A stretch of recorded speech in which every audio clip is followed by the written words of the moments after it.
Olá, muito bem-vindos ao FMPcast. O tema desta edição, o golpe nos aposentados do INSS. Nós estamos aqui com dois professores, advogados experientes no tema direito previdenciário para a gente explicar o que está acontecendo, porque estamos em meio ao desenrolar da investigação, da reparação. Os aposentados agora estão identificando, se apresentando para dizer se tiveram ou não descontos. Então a gente recebe aqui a doutora Bárbara de César, que é professora aqui da FMP, da graduação, da pós-graduação, também consultora jurídica, e o doutor Marcelo Bittencourt, que é especialista em direito previdenciário, presidente da Comissão de Precatórios da Ordem dos Advogados do Brasil aqui no Rio Grande do Sul e também conselheiro seccional da OAB. Muito bem-vindos, doutora Bárbara. Obrigada, boa tarde Marcelo. Olá, tudo bem? Tudo bem, Marcelo. Zanuso, doutora Bárbara, um prazer estar com vocês aqui nesse podcast. Doutora, contextualiza pra gente, nesse momento estamos gravando esse podcast no dia 16 de maio, estamos no meio do furacão. Nós tivemos, enquanto jornalista, é importante dizer isso aqui, tivemos o conclave, tivemos CPI das bets, que tirou um pouco o foco. Mas nós estamos diante do maior escândalo desvio na Previdência. Verdade, infelizmente, Zanuso e quem nos assistem, doutora Bárbara, é um dos maiores escândalos, ou se não o maior escândalo de fraude da Previdência, né? Temos uma estimativa inicial de 6 bilhões de valores fraudados, descontados indevidamente, né, dos pensionistas e aposentados da Previdência. Estimativa também de 9 milhões de pessoas que tiveram esse crime, né, porque é um crime mesmo, né, entidades associativas que estão descontando sem autorização. E nos últimos dias teve essa operação sem desconto.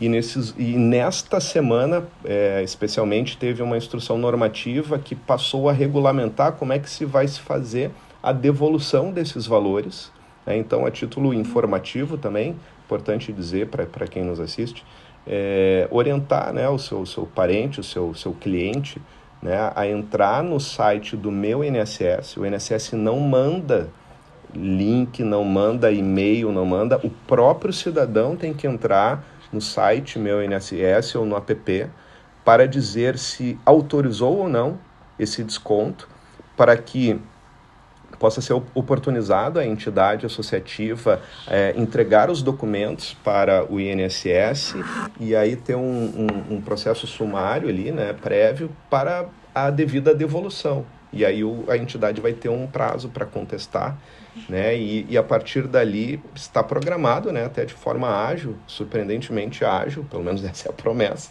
né, de que até final de maio já comecem a haver as devoluções dos valores. Doutora Bárbara, esse procedimento, aí eu vou dar a minha opinião, diverja ou não, mas me parece que não é o correto, porque primeiro o aposentado tem que indicar para depois, me parece que o governo deveria pagar primeiro, depois fazer o direito de regresso. O que parece? Na verdade, essa instrução normativa ela vem na quarta-feira agora dessa semana, em complemento ao Dr. Marcelo. Ela sinaliza um procedimento em que o aposentado ele pode ingressando tanto no aplicativo do Meu INSS ou no site do INSS. É possibilitado também, como muitos dos aposentados não têm acesso a essas plataformas digitais, que possam fazer a sinalização desse desconto indevido e pelo telefone 135. Tá? Então, e é importante a gente destacar nessa referência os locais devidos para que haja a manifestação do desconto indevido. Até porque a gente sabe, né, doutor Marcelo, que já existem aqui algumas possibilidades de golpes em que pessoas recebem ligações ou mensagem por WhatsApp. Todas essas formas não são formas oficiais de contato do INSS. Então, apenas e tão somente em plataformas oficiais essa manifestação. O que se criou ali? E no início, até que começou essa operação, né, oficial que foi deflagrada, não se sabia e de forma, acredito até célere, apareceu uma instrução normativa no sentido de dar um encaminhamento. E Eu acho que também numa perspectiva de entender o montante que representa. O colega Marcelo já referiu que nós temos um número muito expressivo aqui já e um valor muito expressivo. Para que a gente tenha uma ideia, em 2 dias de entrada em vigor da instrução normativa, mais de 1 milhão de aposentados já fizeram o registro, indicando que, de fato, este desconto ele foi indevido. O procedimento é o seguinte: a gente tem aqui 15 dias a partir do momento em que o aposentado registra. A gente tem 15 dias úteis para que essa entidade manifeste aqui, ele vai contestar, né, dizendo que não autorizou o desconto, e a entidade tem 15 dias úteis para manifestar. Caso ela não manifeste aqui e que, de fato, essa contestação, considera-se que, segundo a instrução normativa, que o desconto, então, vai ser indevido, tá? Então, no silêncio, ele vai ser indevido. E como é que é a ideia e a condição para reparação?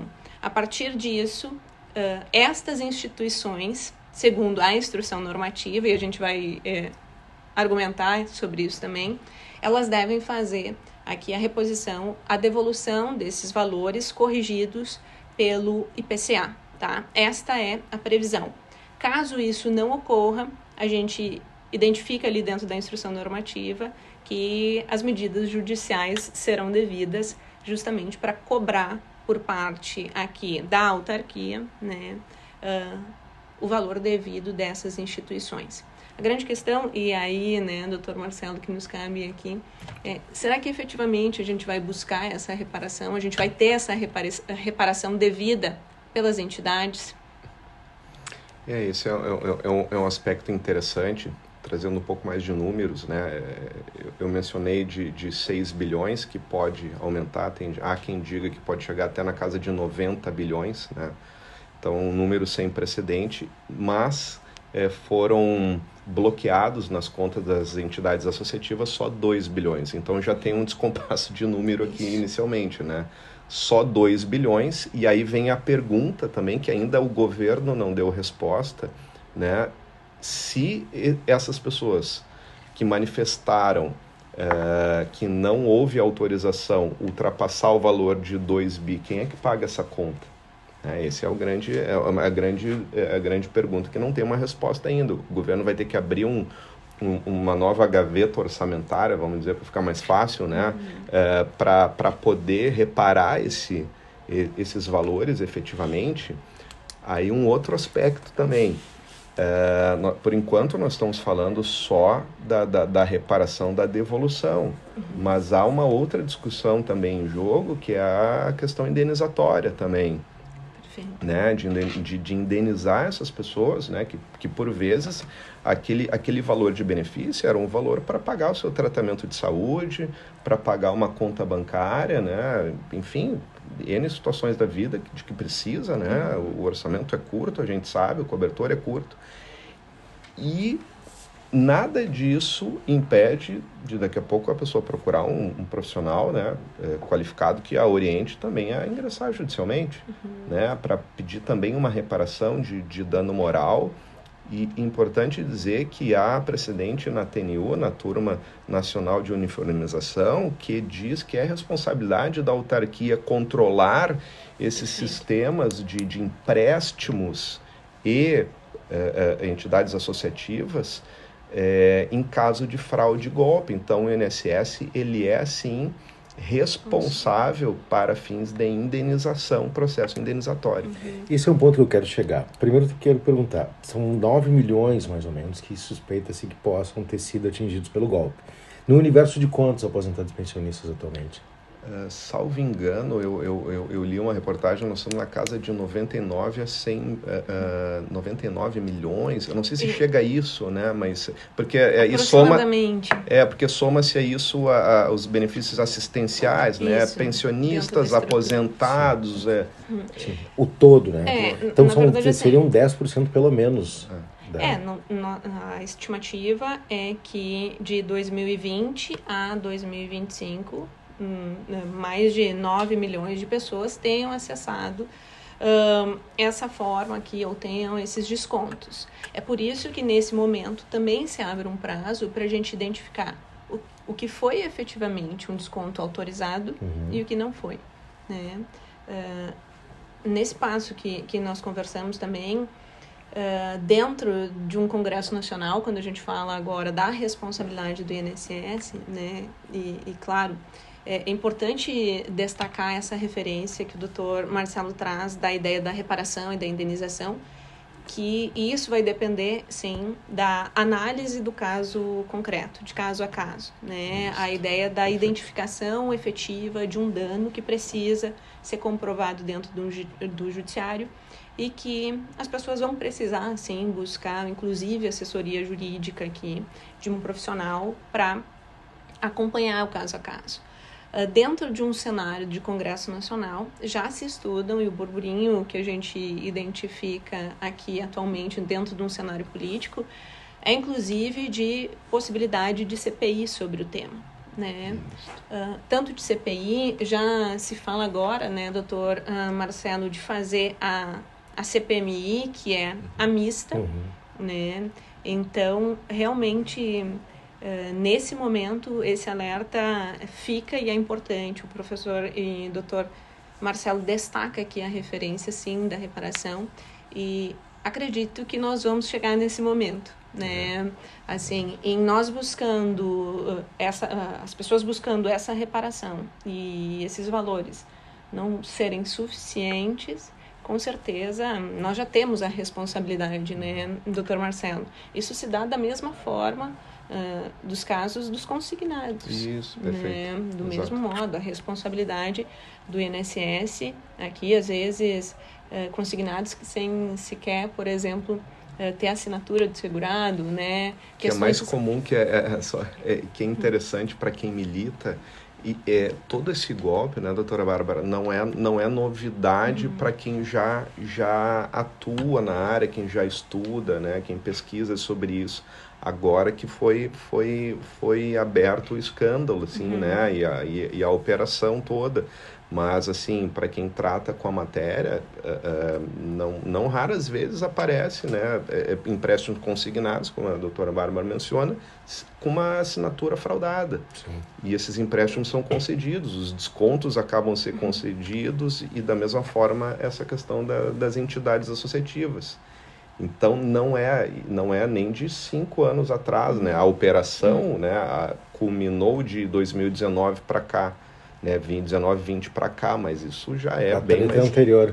Bem mais antigo. Tem 2 pontos aqui, a gente não tem muito tempo e também não adianta falarmos tanto, porque como estamos no meio, né, dos fatos, e tudo é muito novo nesse momento aqui, a gente está em consonância com o hype, né, nesse momento da cobertura jornalística. Eu tenho 2 considerações que eu queria que vocês avaliassem. Uma, Carlos Lupe, ministro da Previdência. Ele já foi afastado no governo Dilma, porque tinha suspeita, enfim, era a raposa cuidando do galinheiro, né? E o ministro do Tribunal de Contas, que não me recordo o nome agora, por 5 vezes tirou da pauta possíveis investigações que deviam ter tido andamento. Queria que você avaliassem isso, quer dizer, tem uma questão política aí, um descontrole da Previdência em autorizar isso, que formam esse caldo no qual estamos imersos nesse momento. Eu poderia dizer o que já foi mencionado pela professora. Eu, sinceramente, sou favorável pela CPMI, sabe, Zanuzzi? Não, não no sentido, porque há uma discussão de quem é a culpa, né? De qual governo, se começou agora, essa politização. Mas me parece que, assim, e sem entrar nessa esfera, né, de quem é o culpado, eu acho que tem que se apurar, porque pela apuração, efetivamente, né, não por culpar qual governo, se começou lá, ou se intensificou aqui, os números já dizem por si só. Mas o certo é que ambos têm culpa pelo descontrole. Começou assim no governo Bolsonaro, assim, sendo bem mais claro, e se intensificou agora, tá? Depois tiveram uma medida provisória, né, que dava um prazo, né, de revalidação das entidades por 1 ano. Depois o Congresso revogou essa MP e assim por diante. Então, assim, no fim das contas, tem que ser investigado. A Controladoria Geral da União, ela já vem há muito tempo alertando e cada vez aumenta mais, né, ano a ano, esse problema. Tomara que agora, pelo menos, o Congresso atue efetivamente na causa com controles mais rígidos, né, junto às entidades associativas. Muito bem. Professora Bárbara, quer acrescentar alguma coisa? E me associo a ideia do Dr. Marcelo no sentido de sim, também acredito ser necessário, porque é dali que a gente vai identificar, inclusive, mudança legislativa na forma que isso acontece, né? Inclusive os consignados, né? Uma maior regulamentação é importante, é elementar. E claro, nós estamos em meio a tudo aqui acontecendo. É importante a gente destacar que sim, eu também acredito que uma CPMI agora, nesse momento, ela é importante. Entretanto, ela, justamente, a ideia de identificar um governo ou outro não pode tirar a concentração do momento aqui, da ideia da investigação e da responsabilização de todos aqueles que precisam ser responsabilizados. Me associo à ideia que isso tem que andar paralelamente, né? Tanto as investigações quanto, sim, uma necessidade de uma CPMI para a gente olhar para o horizonte, para o além, né? Justamente pensando em uma maior regulamentação e, inclusive, uma maior fiscalização desse tipo de atividade por meio da entidade, inclusive. Obrigado, doutora. Obrigado. Doutor Marcelo, então, nesse momento aqui, fazer uma provocação na sua despedida. Não dá para atender ligação, pagando nada, clicar link, mensagem de texto, nada. Não. Porque o golpe, não, sobre o golpe está acontecendo. Exato, que temos o golpe do golpe, né? É curioso, né? Um país que está se especializando, né, cada vez mais em golpes digitais, em crimes digitais. Então, tão somente dentro do site ou aplicativo Meu INSS, que é a comunicação. Então, não recebam mensagens, e-mails, ligações, principalmente. Por favor, é direto no site do Meu INSS. Obrigado, doutora. Obrigado, Zanuzzi, doutora Bárbara. Obrigado. Muito bem. Compartilhe esse conteúdo com seus colegas.